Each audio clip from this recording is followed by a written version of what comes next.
Bismillahirrahmanirrahim. Assalamualaikum warahmatullahi wabarakatuh.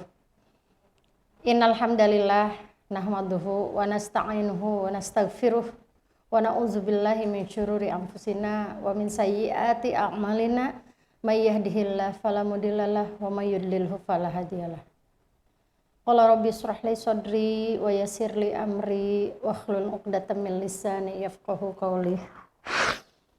Asyhadu an la ilaha illallah wa asyhadu anna Muhammadan abduhu wa rasuluh la nabiyya ba'dah. Puji dan syukur kita panjatkan kehadirat Allah Subhanahu wa taala yang alhamdulillah pada kesempatan kali ini Ibu bisa bertatap muka, bermuajahah dengan anak-anak Ibu sekalian yang soleh dan solehah. Salawat serta salam semoga selalu tercurahkan kepada junjungan kita Habibana wa Nabiyana Muhammad sallallahu alaihi wasallam.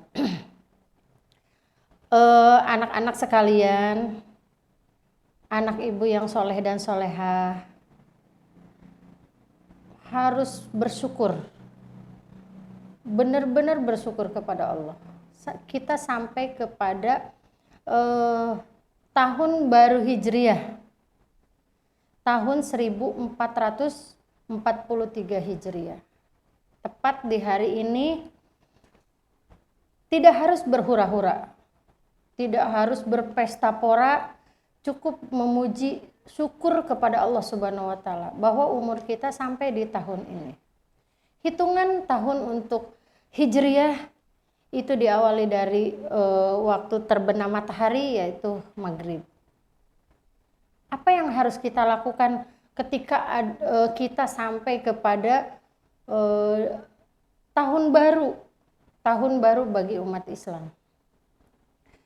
Muharram, 1 Muharram itu adalah pertanda bahwa tahun baru dimulai. Muharram sering disebut dengan Syahrullah, bulannya Allah. Kenapa bulannya Allah? Di situ ada, kalau arti katanya Syahrullah itu adalah terlarang untuk melakukan hal-hal yang tidak baik, hal-hal di luar aturan-aturan agama. Banyak hal peristiwa di bulan Muharram, tentunya peristiwa di agama Islam seperti taubatnya Nabi Adam. Taubat dari apa? Ketika tergoda oleh syaitan untuk memakan buah khuldi. Taubatlah Nabi Adam. Itu tepatnya di bulan Muharram.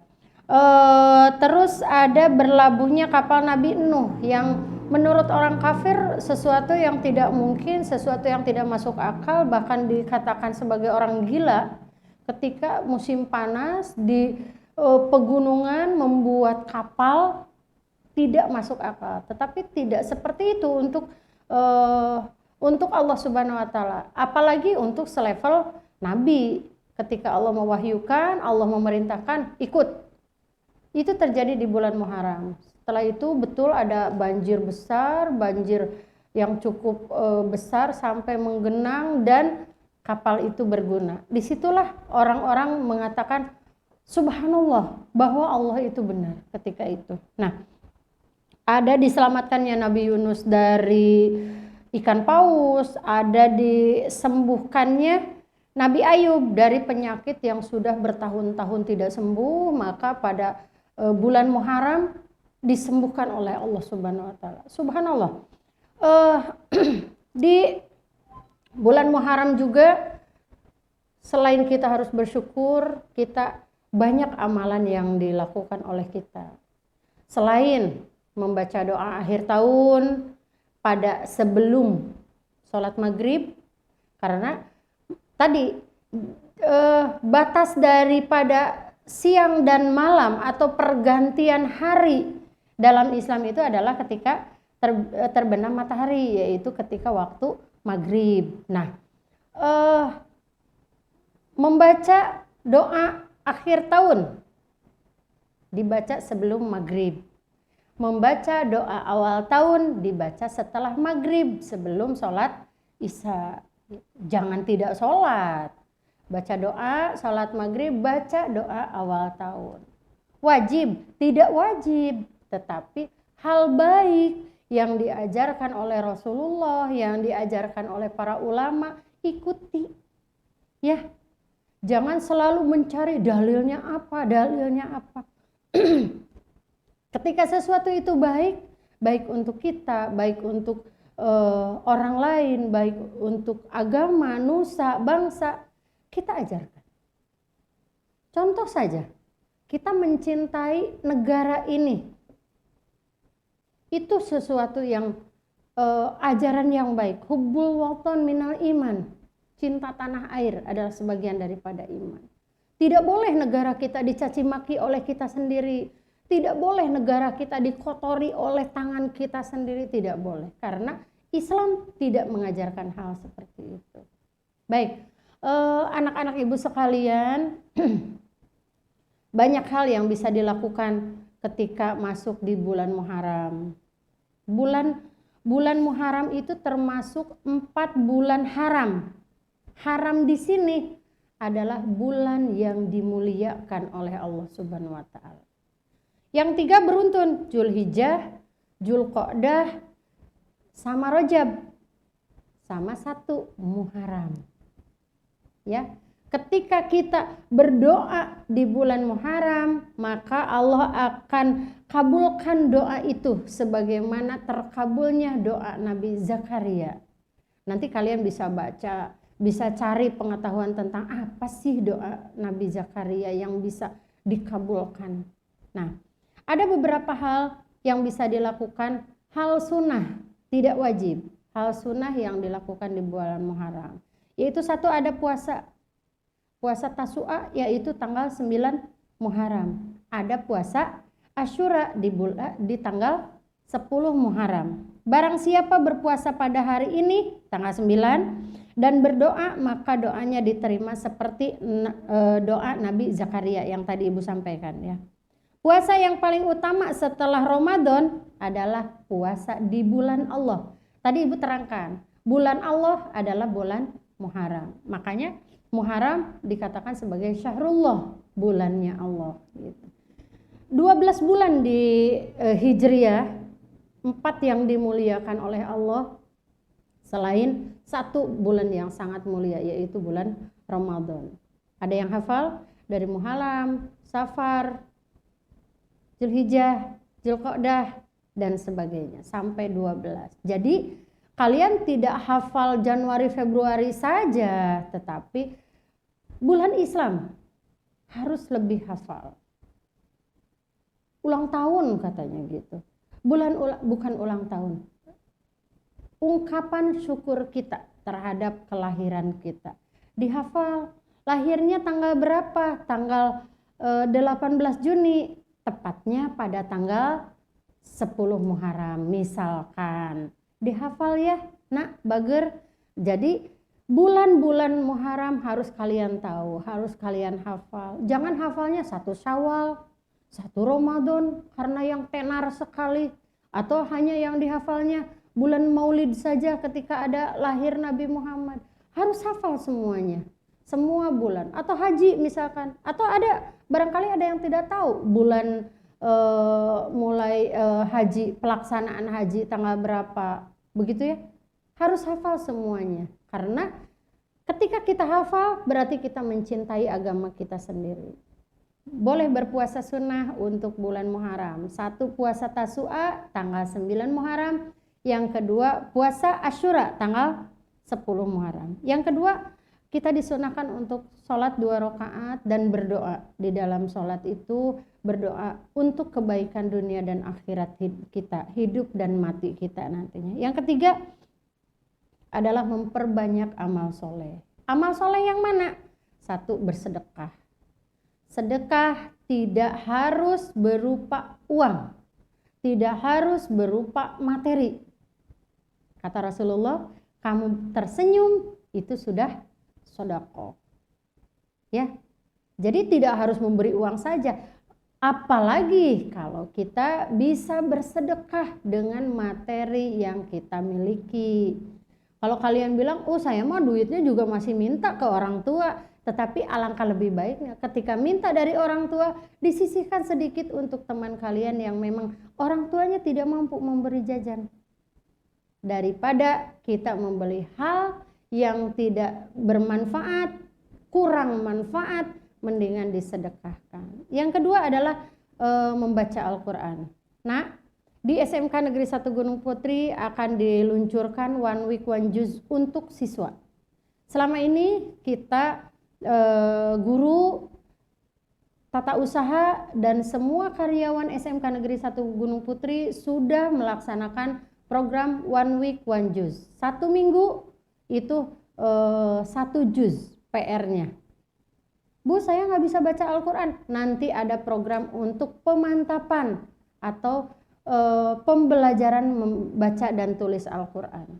Nah, nanti akan diluncurkan oleh kepala sekolah, ibu kepala sekolah kita akan diluncurkan program One Week One Juz siswa SMK Negeri 1 Gunung Putri. Mungkin ibu selaku guru agama nanti akan mengkoordinir dengan Pak Abdurrahman Saleh, dengan Pak Dian Herdian, dengan Pak Rahmat Hidayat. Nanti kita akan mengkoordinir bagaimana caranya agar terwujud. Untuk apa? 1, untuk melatih baca tulis Al-Quran kalian. Al-Quran itu kalau dibaca terus-menerus maka akan lancar bacaannya. Tetapi kalau tidak dibaca, maka sekali kita melihat ayat Al-Quran maka kita gelap mata, tidak bisa membaca. Sudah mulai au lagi. Tetapi ketika sering dibaca, makin sering kita ingin menggali ilmu tentang bagaimana membaca Al-Quran. Ini kok bacaannya begini, apa ya? Ini tajwidnya begini, apa ya? Jadi ketika makhrajnya salah, maka artinya akan salah. Ya, ketika sa harus dibaca sa, kamu dibaca sya atau dibaca sa, itu salah. Tetapi jangan takut, jangan sampai kamu bilang, saya mah nggak mau baca Al-Quran karena tidak bisa makhrajnya atau tidak bisa tajwidnya. Tidak bisa begitu, karena membaca Al-Quran, selama kita membaca Al-Quran, maka Allah akan lipat gandakan pahala untuk kita. Membaca Al-Qurannya belum lancar tetapi lagi belajar, maka Allah lipat gandakan pahala kita. 1, pahala membaca Al-Quran. 2, pahala mencari ilmu bagaimana cara membaca Al-Quran yang baik dan benar. Ada tuntunannya, ada tajwidnya, ya. Tetapi tidak ngedon dulu karena tidak bisa baca Al-Quran. Jangan, harus tetap semangat bagaimana kita bisa baca Al-Quran. Malu nak, sudah besar tidak bisa baca Al-Quran. Nanti ke depan ketika anak-anak kalian bertanya, ayah, bapak, atau bapak, ini bagaimana bacanya? Sedangkan bapaknya tidak bisa baca Al-Quran, ibunya tidak bisa baca Al-Quran. Mau jawab apa? Mau bayar guru ngaji? Mending kalau punya uang. Kalau tidak punya uang, apa harus menanggung malu di depan anak-anak cucu kita ketika kita tidak bisa baca Al-Quran? Sekarang bisa bilang cuek, tetapi nanti masa depan, karena tidak ada yang tahu masa depan kita akan seperti apa. Ya nak ya, 1, banyak bersedekah. Yang kedua, banyak mengaji. Ibu saya mah sedikit, 1 maghrib cuma 1 ayat, tidak apa-apa. Nanti kalau sudah mulai bisa, biasanya nih kalau sudah mulai bisa, lebih tertarik. Pengen terus. Apalagi kalau ada tuntutan. Tuntutannya, saya 1 minggu harus 1 juz. Jadi 1 juz itu 10 halaman. Kalau seminggu, sampailah ya. Nanti kalian harus bersungguh-sungguh belajar membaca Al-Quran. Yang berikutnya adalah berzikir. Zikir yang paling baik adalah La ilaha illallah. Terlalu panjang, Allahu Akbar. Terlalu panjang, Subhanallah. Bu, saya malu kalau berzikir suka diolok-olok sama teman. Cukup dalam hati. Itu cara berzikir. cara melihat keagungan Allah. Subhanallah, alhamdulillah. Memang ketika kita mengucapkan itu akan diolok-olok oleh orang, cukup dalam hati. Karena zikir yang paling utama tadi, la ilaha illallah. Maka ketika sehabis sholat, bagaimana caranya menyempatkan waktu? Satu, membaca ayat kursi. Ada yang tahu? Bismillahirrahmanirrahim. Allahu la ilaha illa huwal hayyul qayyum la ta'khuduhu sinatu wa la naum lahu ma fis samawati wa ma fil ard man zallazi yashfa'u indahu illa biiznih ya'lamu ma baina aydihim wa ma khalfahum wa la yuhituna bi syai'in min 'ilmihi illa bima syaa' wasi'a kursiyyuhus samawati wal ard wa la ya'uduhu khifduhuma wa huwal 'aliyyul 'azim. Janji Allah, seseorang yang setiap habis sholat membaca ayat kursi, maka Allah janjikan akan masuk surga. Cuma baca ayat kursi, nak. Ayat kursi saja. Itu sudah Allah janjikan masuk surga. Apalagi kalau dilanjutkan dengan zikir. Diawali dengan istighfar, nanti astagfirullahalazim, astagfirullahalazim, astagfirullahalazim. Lalu baca ayat kursi, nanti dilanjut dengan subhanallah, walhamdulillah, wala ilaha illallah, wallahu akbar, la haula wala quwwata illa billahil aliyyil azim. Panjang banget, Bu. Subhanallah, walhamdulillah, wala ilaha illallah, wallahu akbar. Seperti itu sudah zikir yang paling utama. Jumlahnya harus banyak, ketika kita sempat maka jumlahnya banyak.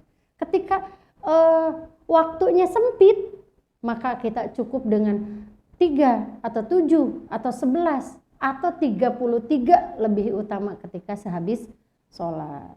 Nah, zikir itu tidak hanya habis sholat, mau tidur berzikir. Sehingga ketika usia kita habis, ketika tidur Allah cabut nyawa kita, maka kita berada dalam kematian yang husnul khotimah, kematian yang dalam iman dan Islam. Itu yang diinginkan kita. Mati dalam husnul khotimah, mati dalam iman, ketetapan iman dan Islam. Itu. Yang berikutnya adalah yang sangat umum sekali di kita, yaitu mengaji Yasin. Berapa kali? 3 kali. Dalam satu hari 3 kali. Dalam satu waktu 3 kali Yasin. Nggak sempat, Bu, di rumah saja, mangga silahkan. Nggak sempat, Bu, saya di masjid, saya di tempat kerja, mangga silahkan. Yasin itu kalau sudah terbiasa mendengar, terbiasa membaca, itu cepat. Ya. Ketika Yasin pertama, ya Allah berikan saya keteguhan iman dan Islam. Yang tadi Ibu bilang ya. Yasin pertama, setelah baca Yasin, Shadaqallahul Azim, baca doa kepada Allah. Ya Allah, tetapkan iman dan Islam saya. Jadikan saya bagian dari orang yang ahlus sunnah wal jamaah. Selalu bersama-sama dengan Rasulullah sampai hari kiamat nanti. Itu doa untuk Yasin yang pertama. Kita Yasin lagi. Yasin yang kedua, ya Allah, ampunilah dosa-dosa hamba. Dosa yang mana? Dosa lahir batin. Dan atas dosa kedua orang tua saya. Orang tuanya yang mana? Yang masih ada? Enggak apa-apa. Yang sudah tidak ada? Tidak apa-apa. Nah, ada satu lagi orang tua kalian yang harus kalian tetap hormati, harus kalian beradab kepadanya, yaitu guru-guru kalian. Itu adalah orang tua kalian di sekolah. Ingat, nak, guru kalian di SMK Negeri 1 Gunung Putri, semuanya itu adalah guru kalian. Baik yang mengajar kalian atau tidak mengajar kalian, itu adalah guru kalian. Nah, di sekolah ada tata usaha, itu guru kalian. Di sekolah ada pegawai sekolah, itu adalah guru kalian. Harus adab, harus hormat kepada mereka. Karena mereka adalah orang tua kalian di sekolah. Ya, jadi selalu berdoa, ya Allah, panjangkan umur saya. maafkan dosa-dosa saya, ampuni dosa-dosa saya lahir batin, ampuni dosa orang tua saya. Semuanya lahir batin. Baik orang tua kandung, orang tua angkat, orang tua di rumah, atau orang tua di sekolah. Jadi dibiasakan bahwa ke guru, semua guru itu adalah guru kalian. Itu adalah orang tua kalian. Ridho Allah, ridho walidain. Ridho Allah ada pada ridho kedua orang tua. Murka Allah ada pada murka orang tua. Ketika gurunya marah, orang tuanya marah, yakin bahwa Allah sedang marah kepada kalian. Na'udzubillahi min zalik. Setelah selesai berdoa itu, ya Allah, tadi minta ampunkan atas dosa, maka baca lagi Yasin yang ketiga. Setelah Yasin yang ketiga, 1. Ya Allah, berikan saya umur yang panjang, berkah dan manfaat dunia akhirat. Untuk Yasin yang ketiga. Limpahkan saya rizki yang halalan, thayyiban, mubarakan. Artinya rizki yang halal, baik, dan berkah. Nah, rizki banyak ketika tidak berkah, maka kita tidak akan nyaman, tidak akan enak menikmatinya. Rizkinya banyak miliaran, dia harus berobat sampai miliaran juga, maka kita tidak menikmati rizki tersebut. Maka berdoa kepada Allah, ya Allah, berikan kami rizki yang halalan, thayyiban, mubarakan. Halal, baik, dan berkah. Yang berikutnya adalah, ya Allah, matikan saya dalam keadaan husnul khotimah. Doa semua orang. Nah, ketika ada orang meninggal, doanya, ya Allah, semoga dia husnul khotimah. Yang benar adalah semoga diampuni semua khilafnya, diterima iman Islamnya. Tidak husnul khotimah karena matinya sudah. Doa husnul khotimah itu adalah ketika seseorang belum meninggal dunia, nak, ya, lagi sakaratul maut, kita berdoa, ya Allah, matikan dia dalam husnul khotimah. Ya Allah, matikan saya dalam keadaan husnul khotimah. Ketika sudah mati, kita doanya lain lagi. Ya. Ketika berdoanya, Allahumma gfirlahu warhamhu wa'afihi wa'fu anhu wa akrim nuzulahu wa wasi' madkhalahu waghsilhu bil ma'i, dan seterusnya. Ada orang keluarganya yang bersedih, dirundung duka karena meninggal. Allahumma la tahrimna ajrahu wa la taftina ba'dahu waghfir lana walahu wa li ikhwanina allazina sabaquna bil iman, dan seterusnya. Jadi ketika berdoa kita harus tahu doa yang tepat itu seperti apa. Memang semua doa bagus, tetapi ketika ada orang ulang tahun kamu doanya Allahumma gfir lahu, ya tidak tepat juga. Ya, semua doa bagus, tetapi harus bisa menempatkan doa yang baik di mana. Syafaqillah ya, padahal yang didoain laki-laki, ya. Syafaqallah untuk laki-laki, begitu. Atau ada yang meninggal, syafaqallah, oh salah. Harus tahu doa yang tepat itu. Yang berikutnya adalah selamatkan saya di dunia dan di akhirat. Itu doa ketika kita selesai membaca Yasin yang ketiga. Nah, amalan yang berikutnya adalah muhasabah diri. Apa tuh muhasabah diri? Introspeksi diri. Ya. Oh, negara ini lagi berduka nih. Salah si ini. Tidak baik menyalahkan orang lain. Silakan introspeksi diri.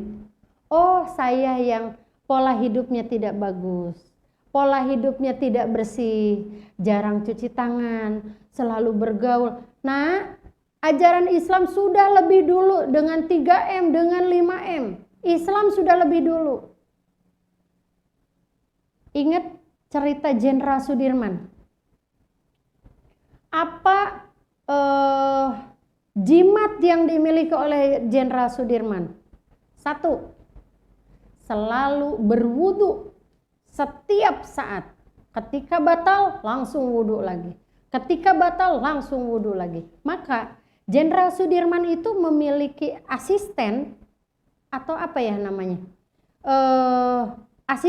Asisten militernya itu hanya bawa kendi air, isinya air suci. Buat apa? Ketika Jenderal Sudirman batal wudhu, maka langsung minta wudhu kepada asistennya tersebut. Subhanallah. Nanti kalian bisa cari bagaimana hebatnya Jenderal Sudirman. Yang satu selalu melanggengkan wudhu. Yang kedua selalu berzikir kepada Allah Subhanahu wa taala. Tadi zikir yang paling pendek, subhanallah walhamdulillah wala ilaha illallah wallahu akbar. Zikir yang paling utama, la ilaha illallah, tiada Tuhan selain Allah. Itu zikir yang paling utama. Nah, diintrospeksi diri, kita harus tahu diri. Tadi Islam sudah mengajarkan bersih, berwudu setiap saat. Islam sudah mengajarkan tidak bersentuhan kulit laki-laki dan perempuan yang bukan muhrim. Tepat sekali kan dengan kondisi sekarang. Kondisi pandemi sekarang begini. Orang-orang sekarang tidak bersentuhan. Kita mah sudah dari lama. Sudah dari zaman Rasulullah dulu.